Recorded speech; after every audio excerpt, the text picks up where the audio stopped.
leadership strategist and management consultant. I'm the founder of Reli's Works, a human capital development company that helps individuals and organizations develop competence for problem solving, creativity, innovation, and leadership. Now, I have something really important to share with you today, which is how to raise your self-awareness as a leader.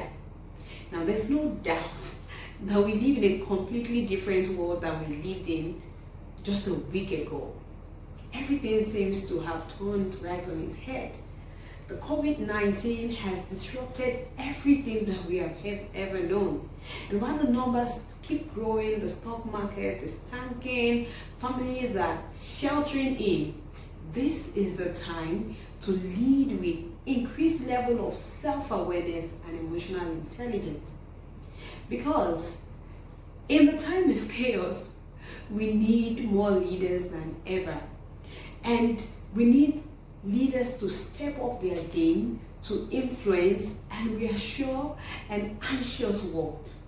Now, today, emotions are no doubt heightened with anxiety, apprehension, fear, uncertainty, overwhelm, and worry. And you and your team may be feeling some or perhaps all of this movement from time to time. Therefore, it's important that we understand the seasons that we are now. So I'd like to introduce you to a term called VUCA. And a VUCA environment means a volatile, uncertain, complex, and ambiguous environment. And there are many unknown things in a VUCA environment, so many unknown feelings. And in this time, leaders are required to step up, support, and suit, basically. So while the VUCA environment, is what it is, we want leaders to step up to a VUCA leadership, which is around vision, understanding, clarity, and agility. This is a time to pay attention to your emotions as a leader, to honor them and to accept them, and also inquire and accept the feelings of your team. This is not the time to desert your team. The simple definition of self-awareness as we know it is having a better understanding of your strengths, your growth areas, your triggers, and your motivations. Now, to raise your self-awareness in this time, as an adaptable leader, you need to, one, develop emotional self-awareness. And by this, I mean that you are able to identify and name and label the exact feelings that you feel at every point in time. Now, emotions are sensations in the body. And when you go to your brain to label it, then it becomes a feeling. So feelings are, cognitively saturated. So you have to label exactly what you feel. Now, number two is you have to be able to accept your feelings as information, but not label them as right or wrong. It's information about what is going on for you, how you feel at certain times without judging yourself. This will help you understand your feelings a lot better and be in control. The third thing you have to do is to know how to manage your anxiety. Because anxiety usually is from a threat of the future. Now, you're probably thinking, what if I catch the coronavirus, or if my family catches it? You're probably thinking, what if I lose my job and I can't pay my bills? Many of these anxiety can sometimes be overly exaggerated and, may not even be happening to you. So you want to ask yourself, what I feel, this anxious feelings that I'm feeling right now, are they true? And what if they were true? What would be my plan? So it's about you making plans in this time rather than dwelling on perpetual anxiety. When you're able to make plans, you feel more in control.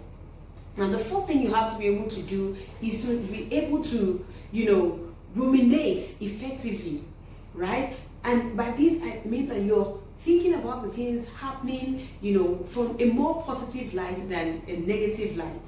For so many people, they constantly dwell on the negative thoughts, the negative feelings, and these have a way of sending certain chemicals and sensations to your brain, which keeps you drained, which keeps you unhappy, and probably just takes over your thoughts.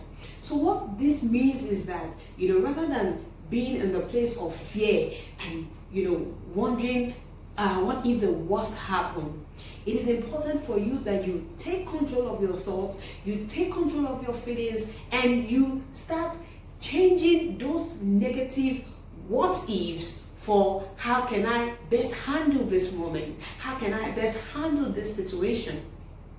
Now, the fifth thing you have to be able to do is to understand how to manage your mindset. You have to be able to turn perceived threats, into a challenge. As a leader, you can change your mindset of fear into, seeing it as a challenge.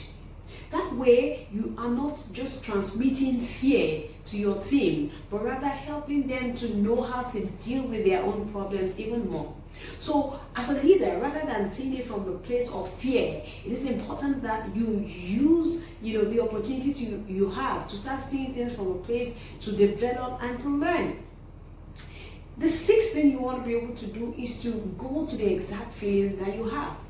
So many people have limited vocabularies when it has to do with their feelings, and because of this, they are unable to name exactly what they feel at certain times.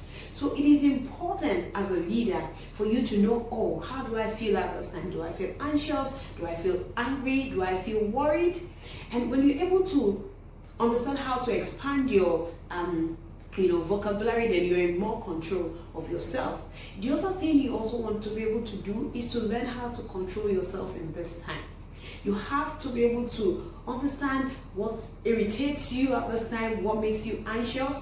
If, for example, what makes you anxious is constantly dwelling on information from the media at this time, then you want to be very clear as to how to cutting it down. You also want to be able to know how to organize yourself in the best possible light at this time. Now, the eighth thing I'd like you to know is that you need to be compassionate with yourself. Be kind to yourself. Be kind to yourself. Research shows that self-compassion is related to our psychological flourishing. And automatically this helps, reduce anxiety. The other thing you want to also learn how to do is to know how to recharge your rituals, right? And by this, I don't mean, you carrying some occulty things, around, but I mean that you know exactly how to work from a time, from a list, and remain organized in this time and beyond. So now is the time, dear leader, for you to stay charged up so that you are not just holding on to the hope, but you're also able to give other people, your team members, colleagues, friends, and family the same hope, at this time.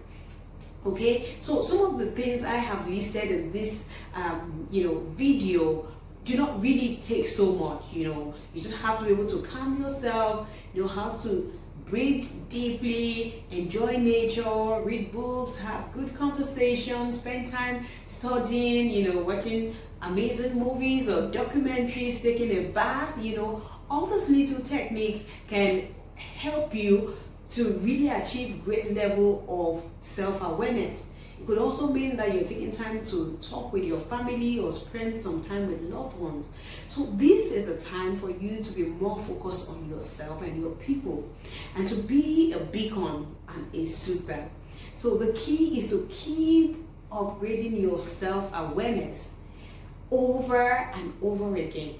So in the next video, I look forward to teaching you how to leverage your your leadership skills with NLP, neuro-linguistic programming. And I definitely hope that you take some of the tips that I have shared with you in this video and start putting it into practice. So till I see you again in the next video, stay safe and stay healthy. Bye.